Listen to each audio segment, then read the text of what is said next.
ఇప్పుడే మనకు మరొక బ్రేకింగ్ న్యూస్ అయితే రావడం జరిగింది.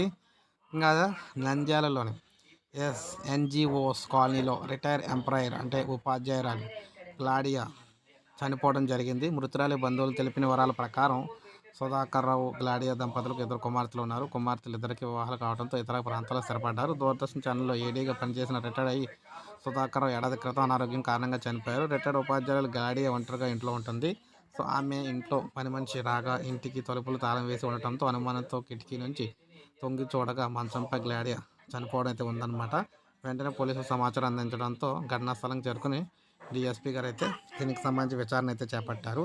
అయితే బీరువాలో ఉన్న గ్లాడియా బంగారు ఆభరణాలు, నగదు, ఆస్తి పత్రాలు కూడా దుండగులు అపహరించినట్లయితే తెలుస్తుంది. అయితే దొంగలే ఈ విధంగా దాడి చేసి అన్నీ దోచుకెళ్ళి ఈవిని చంపేశారని చెప్పేసి అనుకుంటున్నారన్నమాట. సో ఈ విధంగా మనకి లేటెస్ట్ అప్డేట్ అయితే వచ్చింది. ఒక లైక్ చేయండి, సబ్స్క్రైబ్ చేసుకొని అందరికీ తెలుస్తుంది. సో అందరూ కూడా జాగ్రత్తగా ఉండడానికి అయితే అవకాశం అయితే ఉంటుందన్నమాట.